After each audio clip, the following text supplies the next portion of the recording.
शरारत से भरी आँखें,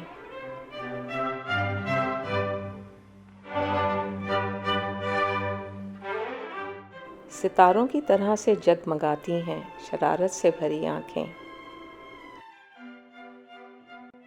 मेरे घर में उजाला भर गया तेरी हंसी का। ये नन्हे हाथ जो घर की कोई शय अब किसी तरतीब में रहने नहीं देते। कोई सामाने आराइश नहीं अपनी जगह पर अब। कोई क्यारी सलामत है, न कोई फूल बाकी है। ये मिट्टी में सने पाँव जो मेरी ख्वाबगाह की दूधिया चादर का ऐसा हाल करते हैं कि कुछ लम्हे गुजरने पर ही पहचानी नहीं जाती।